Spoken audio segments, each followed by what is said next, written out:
Hello, welcome to टेक्शन math. आज के सेशन में हम देखेंगे DB2 एसक्यूएल का एक और फंक्शन जो है लोकेट।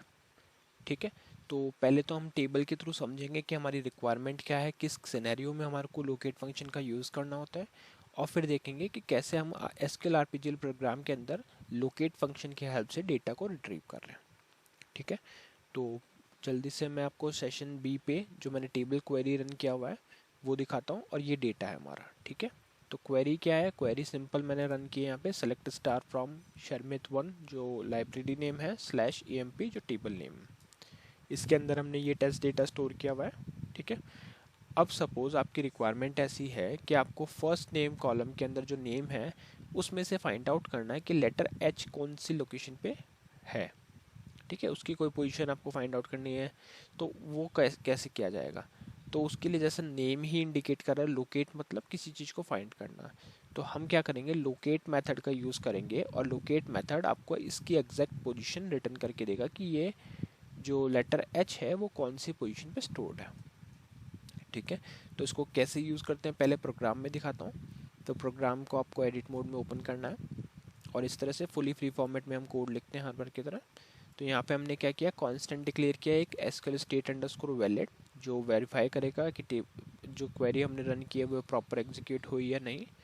फिर हमने यहाँ पे पोजीशन नेम से एक वेरिएबल बनाया है जोन डेसिमल का 3 लेंथ का, इसमें हम क्या करेंगे, जो भी वो पोजीशन रिटर्न करेगा उसको स्टोर करेंगे। और बाद में हम कमिटमेंट कंट्रोल को स्टार नन पे सेट कर रहे हैं, ये मैंडेटरी नहीं है बट आप रख सकते हो उसको। ठीक है, फिर हमने हमारी मेन जो क्वेरी है वो यहाँ पे रन की। तो हमने क्या किया, exec SQL लिखा, सेलेक्ट लोकेट, ये हमारा मेथड का नेम है लोकेट। अब यहाँ पे आपको जो फर्स्ट आर्ग्यूमेंट देना है वो होगा हमारा सब स्ट्रिंग, कौन सी स्ट्रिंग को आप अपने मेन स्ट्रिंग में फाइंड कर रहे हो आपको यहाँ पे वो पास करना है, सर्चिंग आर्ग्यूमेंट आप बोल सकते हो। ठीक है, तो यहाँ पे हमने पास कर दिया स्मॉल h।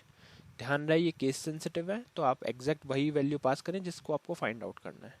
दूसरा कॉलम में हमने पास कर दिया वो कॉलम नेम जिस दूसरे आर्ग्यूमेंट में जो हमें जिसके अंदर हमारे को ये सर्च करना है। ठीक है, तो मैंने पास किया फर्स्ट नेम। अब थर्ड ऑफ पैरामीटर जो है, थर्ड आर्ग्यूमेंट जो है वो है स्टार्टिंग पोजीशन की, कहाँ से आपको अपना स्कैन स्टार्ट करना है। ठीक है, अगर आपने आरपीजीएल पढ़ी है तो उसमें आपने स्कैन मेथड देखा होगा, ये ऑलमोस्ट उस जैसा ही वर्क करता है। ठीक है, तो यहाँ पे हम डाल देते हैं सर्चिंग आर्ग्यूमेंट, यहाँ पे एक्चुअल स्ट्रिंग, और यहाँ पे स्टार्टिंग पोजीशन।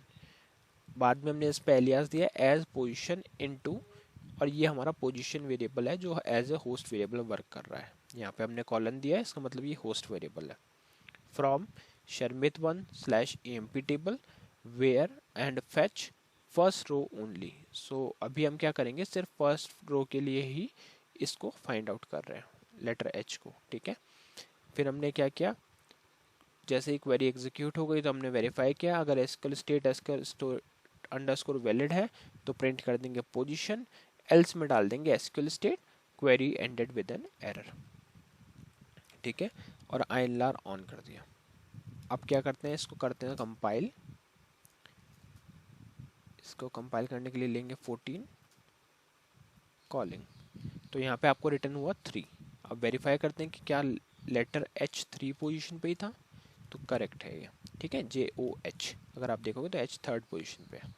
ठीक है, तो ये एक वे है जिसके थ्रू आप लोकेट मेथड की हेल्प से किसी भी करेक्टर की पोजीशन को फाइंड आउट कर सकते हो। अभी मैंने फर्स्ट नेम पे किया, आप चाहो तो बाकी कॉलम्स पे भी इसको यूज़ कर सकते हो। अब अगर हम DB2 की बात करें तो DB2 पे यहाँ पे अगर आप SQL में डायरेक्ट क्वेरी लिखोगे तो इस तरह से लिख सकते हो, सेलेक्ट लोकेट, यहाँ पे भी वही आर्ग्यूमेंट हमने पास कर दिया, साथ में मैं कॉलम नेम को भी प्रिंट कर रहा हूँ फ्रॉम शर्मित one slash EMP table. Enter करोगे तो आपको देखो यहाँ पे लोकेट आ रहा है, यहाँ पे ये 3, इसमें 0 है मतलब यहाँ पे H नहीं था, यहाँ पे 4 है तो फोर्थ पोजीशन पे था, 0 0 0 यहाँ पे फिफ्थ पे है। ठीक है, तो इस तरह से हमने दोनों कॉलम करा। तो नॉर्मल अगर आपको जस्ट देखना है डेटा कोई वेरिफिकेशन के लिए तो आप इस तरह से क्वेरी चला सकते हो।